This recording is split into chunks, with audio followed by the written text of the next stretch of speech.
Hello, good evening and welcome to my humble model railway, Bedstead Junction.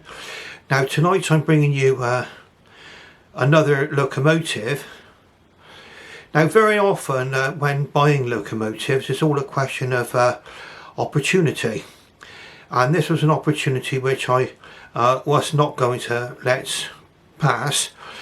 And original price of this locomotive was £115, and it came up on an offer for, I think it was the £36 off.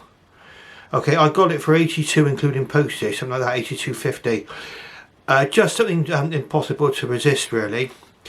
Now this particular model is back in the Hornby catalogue. Now I don't know whether or not it's actually been retooled. As far as my information goes, it has not been, but I stand correct on that if it has. But now the price is well over £200 if you bought it from Hornby. Okay. Now without any further ado, what we're going to do is we'll have a quick look at the actual locomotive itself, and we'll go through the usual procedure of unboxing, and I'll go through again. I probably won't take it through step by step because you saw that in my previous locomotive, the West Country Class Padstow.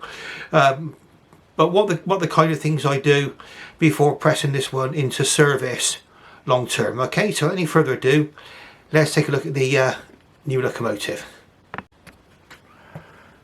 Right, so it's another Southern Railway locomotive, and it's R3635 BR Early Lord Nelson class, Lord Rodney, number 30863.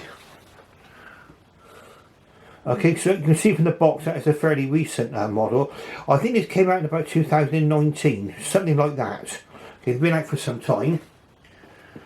We get to the front of the box, and there's a representation of the model on the box itself. And what we're going to do is, while we're at it,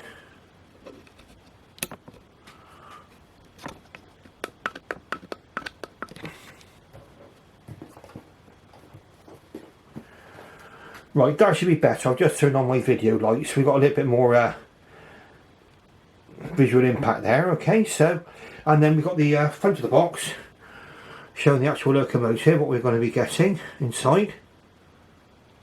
Sorry about my thumb getting in the way. Gives you a nice bird's eye view of the locomotive there on the box.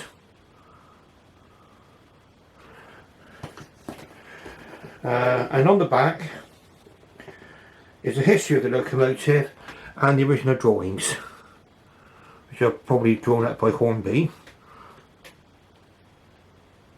Okay, and got a history there, which if you wish to pause on that, so it puts in focus for you. Pause on that, you can freeze frame on that. Okay, lovely. And the date this was drawn, yes, it was 2017. I believe the model was actually released in 2019. It's a 7P, so it's a very powerful locomotive. That puts it up with the same power as things like the Royal Scots and the Kings, I believe. And there was a reason for this locomotive to be built. Now in today's, back in the day when these locomotives were designed, there was always going to be an ever-growing requirement for more power to pull heavier and heavier trains. Now I believe that these were originally built to pull boat trains, these particular locomotives. They were eventually used on also in the West Country. Now I'm just going to take a look down. Now in fact we'll stay looking forward because it's just as easy. So it comes in the usual block of ice affair there. Now what we're looking for is I'm going to give it a little shake, or shaking back. Right, now then, I can see no bits in the bottom of the box or anything. That's always a promising start. Lord Nelson class 460 steam locomotive in tender, DCC ready, or maybe DCC fitted, sound operating and maintenance instructions. So it's the normal instructions there for the Lord Nelson class.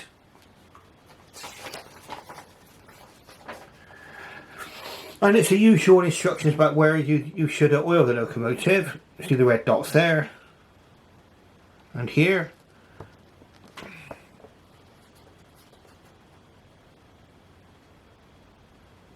And also where accessories should be fitted.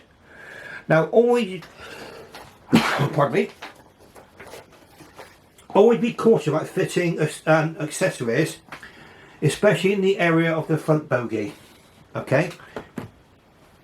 The reason why they're often not fitted is because if you're riding on second radius curves, like they say on the box these locomotives can actually take, you'll find that those accessories might be colliding with the front bogie as you're taking the corners. Okay, so that's the accessory pack there, unopened. Always another good start. I like to see a nice unopened accessory pack. And we're going to get to the locomotive itself.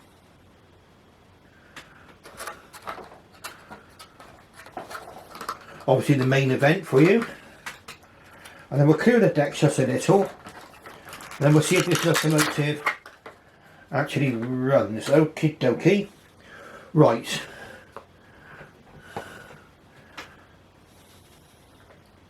We're going to see this on the Lazy Susan. First impressions, very, very favourable. Locomotive appears to be complete. And that will be borne out when you see this on the Lazy Susan. Yes. Oh yes, it looks perfect. Right. Okay, so I consider myself very, very fortunate. I have picked up this locomotive for £79. I think it was £82.50 including postage. If it runs okay, we've got an absolute bargain, in my opinion.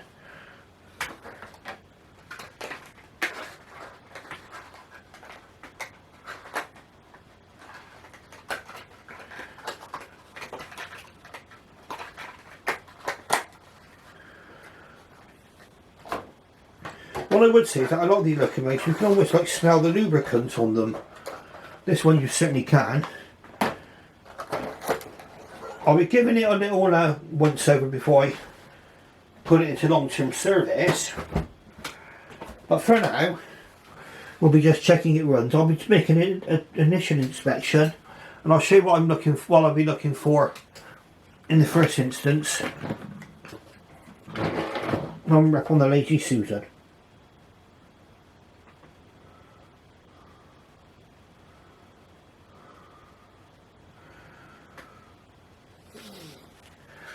Okay,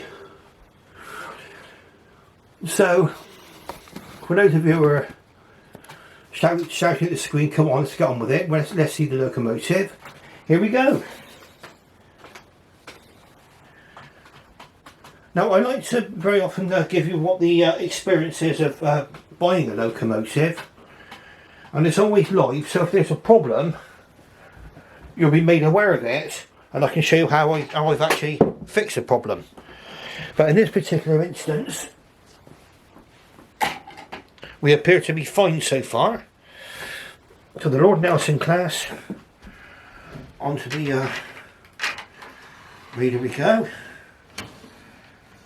I'm not sure if we're on the rails correctly there.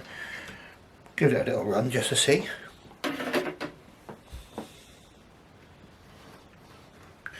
Sounds promising.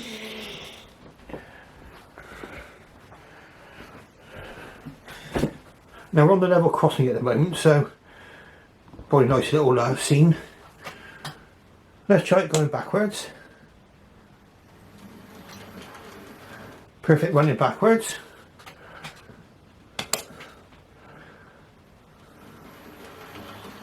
Lovely going forwards. So we appear to have a working locomotive. We'll just got the usual view by the signal box there.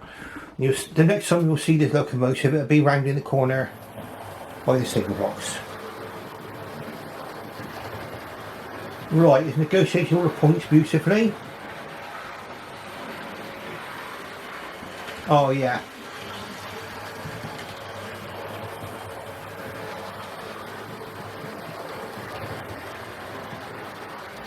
You know what? It's a thing which I often say about Hornby.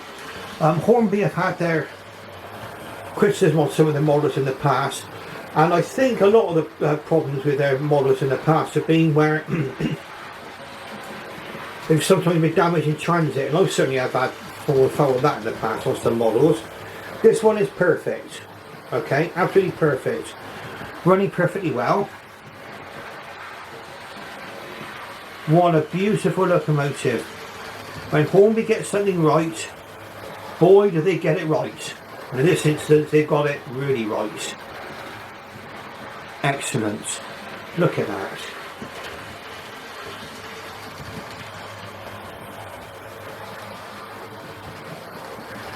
Absolutely smooth as silk. What a beautiful model. Now I believe I've got this in as new condition, okay,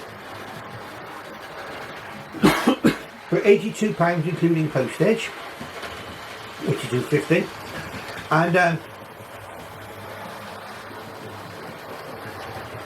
they were fetching a lot more than that. I mean, it was a kind offer by the seller, and like I say, it's a bit close to me having already bought the West Country class Padstow, but sometimes you see an opportunity like this and it's too good to miss. And I would have, if I would have known how good this locomotive is, I think I would have been kicking myself all down the road if I missed the opportunity. What a superb loco.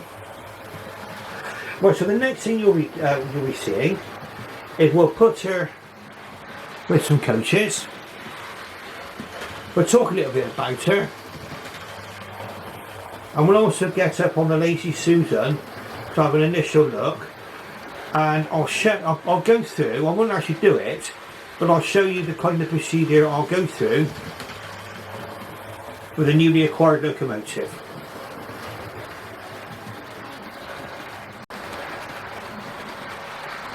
Right, so here's a lovely Lord Nelson class locomotive, putting a 3-coach train of Southern Railway coaches, which I think is a good match. Now we're going to talk about the Lord Nelson classes and why they were built, because it also ties in with the Great Western Railway. Now if you can imagine that, that there are two companies deadly rivals, looking out for publicity, and one of the things that you could put in your publicity is to say that your locomotive is the most powerful locomotive in existence, or in the United Kingdom, let's say. Well, this one held the crown. They superseded the King Arthur class locomotives, but that actually spurred on the Great Western Railway into building the King class locomotives, which again trumped these for tractive effort, but they were also there to serve a purpose. I say that the demands for trains were getting heavier and heavier, trains getting longer, carriages becoming better built and heavier, more luxury.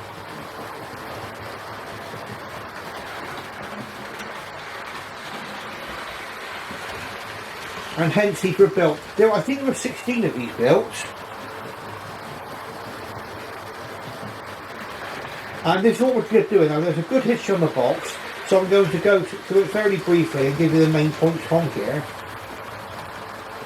In order to cope with the steadily increasing weight of express passenger traffic on the Southern Railway, in the early years of grouping, Richard Monsell, Chief Mechanical Officer, needed a locomotive that was more powerful than the King Arthur class, but one that would still conform to the various gauging and weight issues within the region and still be capable of hauling 500-ton trains at a speed of 55 miles an hour. Now I would guess that's an average speed. We're talking about an average speed there.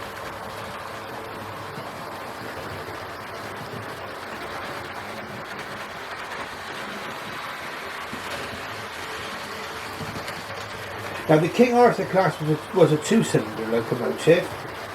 These were a 4-cylinder locomotive.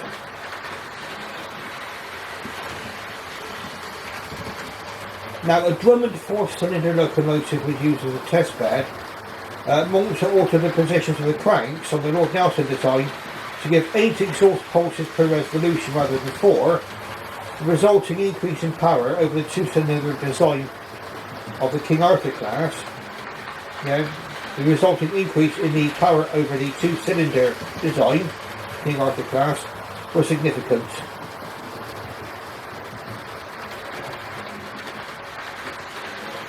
One example was produced as a prototype, which replaced the last engine on an existing King Arthur build order.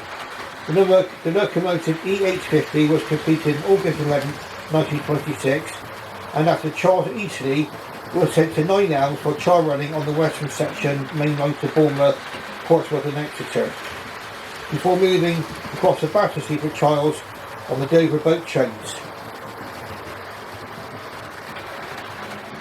Although areas of improvement were noted, there was enough confidence in the locomotive design for a further 15 engines to be ordered.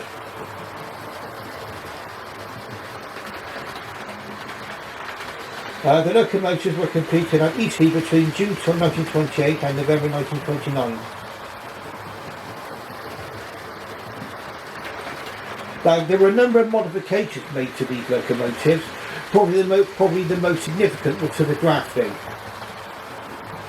Now, as far as I'm concerned, or was aware, that very often was the way that performance increases were made to locomotives, and the Lord Nelson class was not alone there. The GWR Manor class had to have alterations made to its drafting to improve its performance. I believe the Duke of Gloucester, they only found out about the drafting improvements in preservation, and that improved the performance. So yes, improvement of drafting will very often result in increased performance. Now the first withdrawal came in May 1961 and the last in October 1962. Now that coincides with the withdrawal of the King class locomotives. They were also withdrawn in 1962. Now bear in mind these were the rivals. Now 16 of these were built and there were 30 Kings built. If you compare that to 74 King Arthurs and 171 Castle class locomotives were built for the GWR, you'll see that these were probably very specialist locomotives.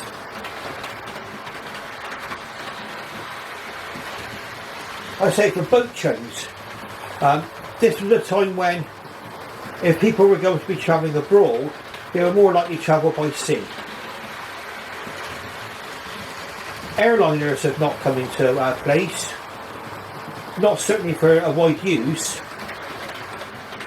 There may be some passenger services in existence, but really airliners as we know it today probably came into effect with the jet age.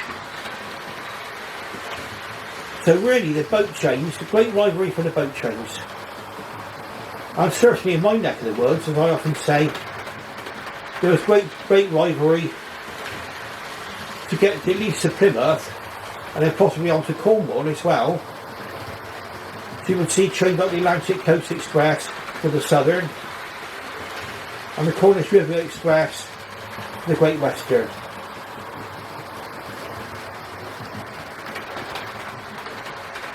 Am I pleased? Oh boy, am I pleased. If you Turn the camera around, wait, turn it around now, you'll see a great big smile on my face. What a lovely locomotive. Now, one of my subscribers, and that was Kelly Ashford Trains, she asked why I don't make videos during the daytime in natural light. Well, I prefer to make them in the evening, really, because if I'm going to shoot a video during the daytime, I'll be getting a lot of light. The house I'm living in is south facing, and I'm facing south. So you imagine I've got bright sunshine, unless it's overcast outside, I've got bright sunshine coming in all day, and I'm shooting against bright lights. And for those of you who've actually shoot against bright lights, you will know that is probably one of the more challenging conditions. Well, that's why I do that. It may be that in the summertime, when it's really, really nice, I'll bring this layout outside because it's built to be mobile. So yes, I will follow Kelly Ashford's request. If you want, Kelly, if you're watching, I'll follow your request, and you will see some running sessions in daylight. Now it's 10:15 in the evening. Another reason why I do this a little bit late is because this is the time when I got time to sit down and relax. My conscience actually drove me to dust and vacuum this room tonight before I started doing this. And by the time I finished, I had a bite to eat. Time was getting on. You see it running to the country station. This locomotive is like a Rolls Royce. Would I recommend one? Now, bearing in mind these are coming up in the they're in the Hornby catalogue, I think due for a summer release. You can pre-order one. Would I recommend a Lord Nelson class? On the base of this, absolutely. I cannot see any major flaws. No bits have fallen off. I've had no coupling rods coming undone. The valve gear is not fallen apart. And these are all the things that have not happened with this one. This has been running perfect.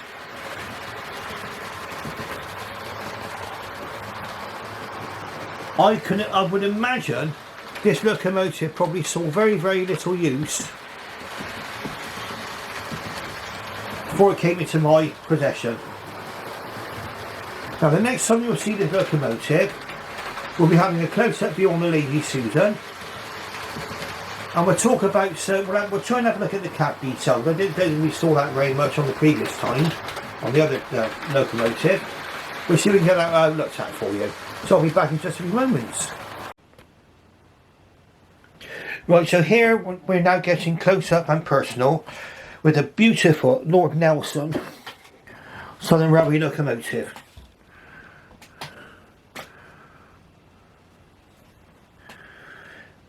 Main points to begin with. Just straighten a few things up. Right. There's the name represented on the nameplate there, Lord Rodney. Now, if you want to get some history about Lord Rodney, obviously you can Google who Lord Rodney is. Now, this class of locomotive, Lord Nelson, were named after famous admirals and naval figures. So you got the one that's in preservation is actually called Lord Nelson. Okay, you've got the number there, 30863, nicely represented.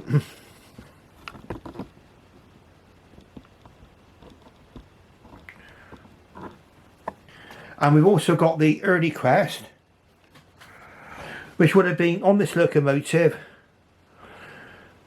used by British Rail between 1948 and 1956, and that's when the late crest came in, which would have carried on into the late steam and early diesel era. What kind of features do we have? We've got this pipework here, quite well represented. The whistles on top, that's quite well represented. I believe that is plastic, if I go by other people's reviews. but the actual safety valves are metal.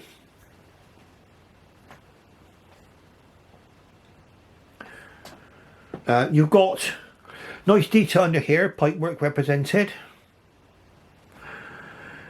and you'll notice that this locomotive has got 8 wheels on its tender. Now, a lot of the Southern Railway locomotives had to have rather large tenders for one reason. The Southern Railway had no water troughs. So if you can imagine, if you had a Great Western locomotive whizzing down the track,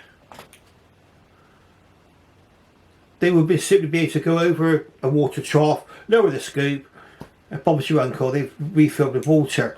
These had to go a long way between water stops to fill up, so you had the larger tenders. And that's 8 wheels, and those wheels are articulated. We've got smoke deflectors there. Just bear with me just a moment. Smoke deflectors on the front here. Lovely lining on the cylinders.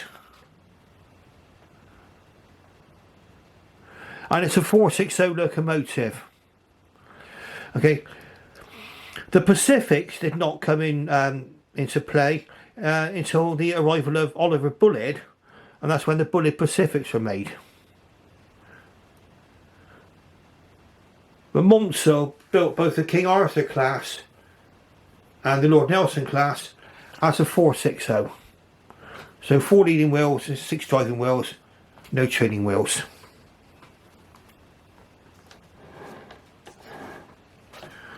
So we get some focus on the front. Ah, there we go, that's more like it. Let's zoom in a bit.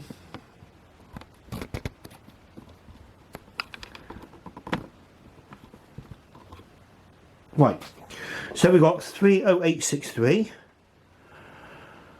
number plate there. That's probably the shed plate just underneath. The buffers, nice rivet detail on there, hook there, no chain link things on there, but really, I mean, some people like to have them, some people don't. I'm not fussy about the chain link bits on there. The front coupling is in the accessory pack, okay, because a lot of people won't be running their locomotives tender first. And I certainly won't be. Steam pipe's already fitted. And some of you will be calling out, has it got sprung buffers?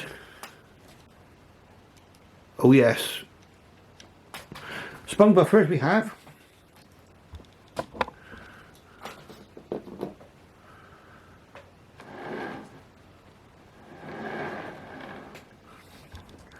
Coming round to the other side, we just zoom out a little bit and secure the tripod a bit more.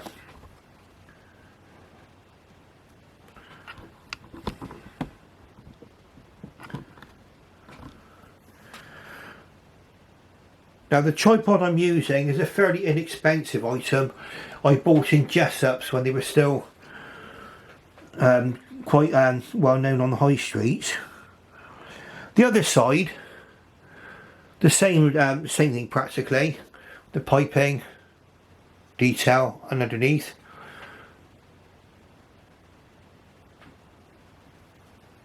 Virtually the same kind of view.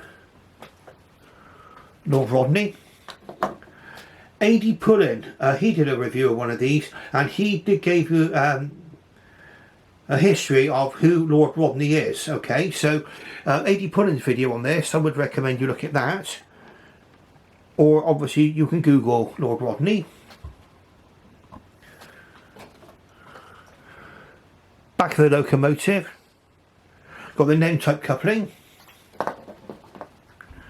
We'll just come down and focus again. That's it. Okay, so you've got a couple of steps there. Lamp irons. Again, sprung buffers. Has it got sprung buffers? Yes, it has. And the NEM type coupling on the back. Now the coal load is not depicting the locomotive absolutely cram-packed with coal, which is something I like, because when the locomotive is running down the track, it's not going to have a full coal load, is it? Now I'll be actually having to handle the locomotive a little to show you what's underneath, give you some idea. Now the brake rigging and everything else, that's actually in the accessory pack, and that would be something which I think a lot of people would fit if they were going to maybe exhibit the locomotive or put it into an exhibition case, let's say, as a static exhibit. I tend to not fit the accessories, but that is down to personal preference. So for those of you who like doing that, don't shut me down. Okay, so let's have a look and see now. Can we see what's in the cab? So we get a good angle on the cab. Oh, we're going to want to focus. Woohoo! Focus, focus. Right, here we go. Right, now it's very, very difficult to get into the cab here, but it's actually a wealth of detail inside of there. Let's see if we can raise it up a little bit, see if we can get inside. Inside is a fully decorated cab. We'll see if we can get we'll take the camera off the tripod so we can get a better view. This is the closest I can get, and that's as far apart as I can get the tender. So that's the best view you can get from the tripod.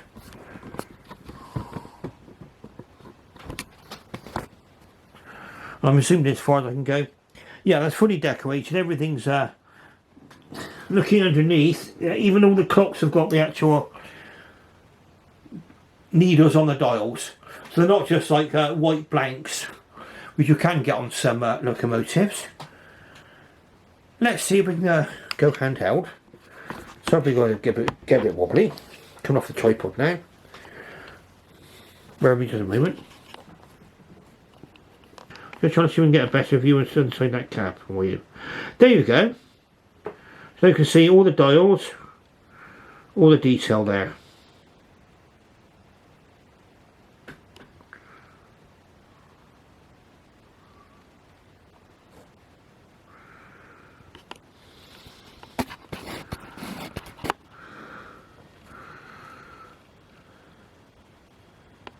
Right, back on the tripod. Sorry about this, you'll see me moving around the room a little bit. There we go, we're back on the tripod again. So we went handheld there, just to give you a view of the cab. That is a superb cab. Absolutely wonderful. Something's on here that's like a kind of a round canister. I think those are air compression tanks, aren't they? Correct me if I'm wrong there. And we've got the filler caps also on the back of the tender there. Like I say, the coal load is not a full coal load shown.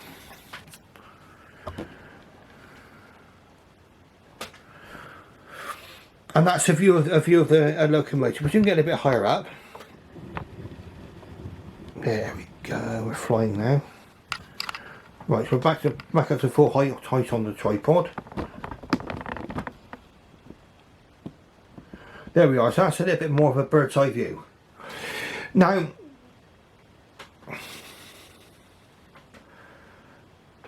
the coupling between the tender and the locomotive, I'm not going to pick this up, okay? What I'll probably do, I'll put this one into a cradle so I can handle it properly, and we're back to have a view of the underneath. Right, now this is something which I would recommend everyone should have, especially if you're thinking of doing any maintenance on your locomotive. Now I've got this in the cradle so I can show you what's underneath. And it's a Pico Electric servicing cradle PL70. Okay, they cost about £8-9, something like that, as far as I can recall. But don't sort of say, what a waste of money for a bit of foam. That will save you a lot of trouble in the long run. You've got a servicing cradle. You can see that now. I have the locomotive safely held in the cradle. I can show you the underneath now. Okay, so you can clearly see swiveling wheels there. Sorry, got a bit blurry there. swivelling wheels,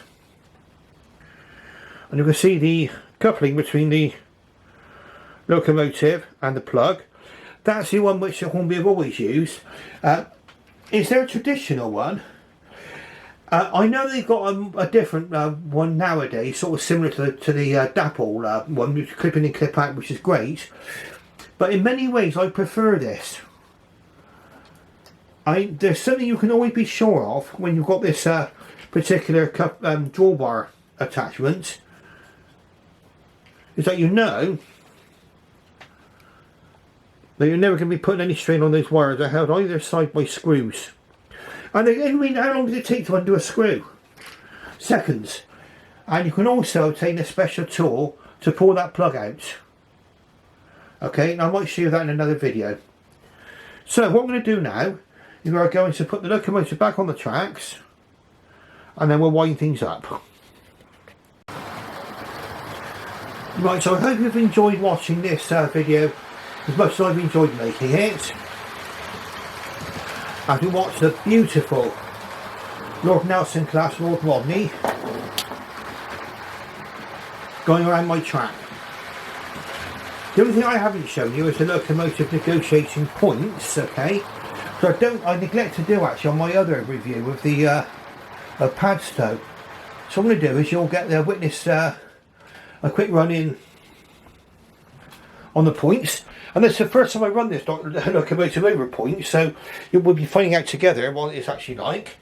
Now my track isn't always the best, so we sometimes might get a slight technical hitch when it comes down the siding, but we'll give it a go.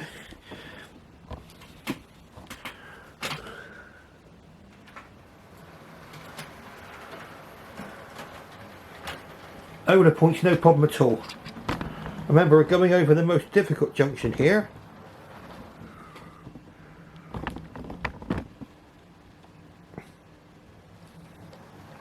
And here comes the wonderful Lord Rodney safely negotiating the track. So, what it's just done is it's just negotiated a right hand point followed by a right hand point followed by a curve, a left hand curve. And there it is in the station now. Right, so if you like what you see, please press the like button, and if you're not subscribed to this to my channel yet, please do so. If it's going to mean that you won't miss some cracking videos I've got planned, okay, coming up. I'll give you an idea about what's coming up here. You're going to get certainly from the Southern Railway point of view, you're going to get the King Arthur class compared to the Lord Nelson class. Okay, so that's two Southern Railway locomotives. You'll be getting the Bullard Pacifics West Country class, rebuilt and unrebuilt compared. Okay, I'm also going to do a battle royale kind of thing between the Southern Railway Lord Nelson class and the King class. So for those of you who follow you're fanatics for the Southern Railway, or you're a fanatic of the GWR as I am, then you won't want to miss that. Okay. Also, I've got another locomotive in the pipeline, and that should be arriving sometime next week. And we are going to be talking a little bit about the Terriers and how they were used on the Great Western Railway, and also a little bit about the Western Clevedon and Portishead Light Railway, which should be of interest. Okay, so that is just a small sample of some of the things I've got planned coming up. Okay, so if you don't want to miss anything, subscribe and ring that bell. And on that note, I should thank you very, very much for watching. I should bid you farewell and good night.